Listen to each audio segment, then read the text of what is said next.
എന്താണ് ഈ പത്രത്താളിൽ ഇത്രയധികം സൂക്ഷ്മതയോടുകൂടി നോക്കുന്നത് എന്നായിരിക്കും നിങ്ങളെല്ലാം ചിന്തിക്കുന്നത്. എൻ്റെ ഒരു വിദ്യാർത്ഥിയുടെ പേര് പോലും ഈ പത്രത്താളിൽ വരല്ലേ എന്ന് പ്രാർത്ഥിച്ചുകൊണ്ടാണ് എല്ലാ ദിവസവും ഞാൻ പത്രം തുറക്കുന്നത്. 2025 പിറന്നതു മുതൽ എത്ര വേദനാജനകമായ വാർത്തകളാണ് കേട്ടുകൊണ്ടിരിക്കുന്നത്. സ്വന്തം അമ്മ അച്ഛൻ ആരാണ് എന്നറിയാത്തൊരു സമൂഹം അമ്മയെപ്പോലും കൊലപാതകം ചെയ്യുക എന്ന് പറയുമ്പോൾ അതിലുള്ള വേദന എത്രയാണ് നിങ്ങളൊന്ന് ചിന്തിച്ചു നോക്കൂ.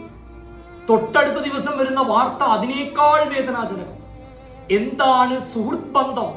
സുഹൃത്ത് ബന്ധത്തിന്റെ വിലയറിയാത്ത ഒരു വിദ്യാർത്ഥി സമൂഹമാണ് തൊട്ടടുത്ത ദിവസം പത്രത്താളുകളിൽ ഇടം പിടിച്ചത്. നാമൊക്കെ പഠിച്ച കാലത്തുള്ള ഒരു ബന്ധം, ആ സുഹൃത്ത് ബന്ധം ഇപ്പോഴും തുടരുന്നുണ്ട് എന്ന് പറയുമ്പോൾ ഇത്തരത്തിലുള്ള ബന്ധങ്ങൾ ഇനി ഉണ്ടാവില്ല എന്നാണോ അർത്ഥം? ഇതിന്റെ എല്ലാം മൂല കാരണം ഒന്നു മാത്രം.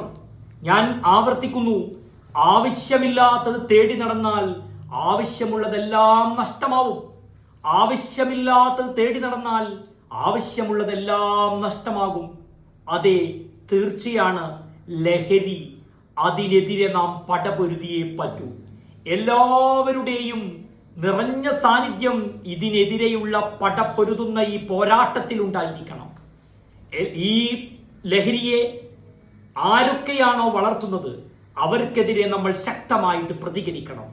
ലഹരി ഇത്രയും കൂടുതൽ വ്യാപകമാവാനുള്ള കാരണം നാം ഓരോരുത്തരുമാണ്.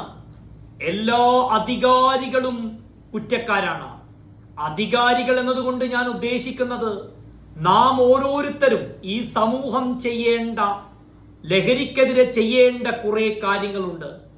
അതൊന്നും നമുക്ക് നടപ്പിൽ വരുത്താൻ സാധിക്കുന്നില്ല എന്നതാണ് ഏറ്റവും വലിയ വീഴ്ച.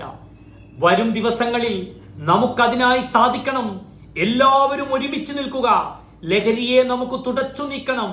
ഒരു വിദ്യാർത്ഥി പോലും ഇനി ലഹരിക്കടിമപ്പെടാതിരിക്കട്ടെ എന്ന് ആത്മാർത്ഥമായി പ്രാർത്ഥിച്ചുകൊണ്ട് നിർത്തുന്നു.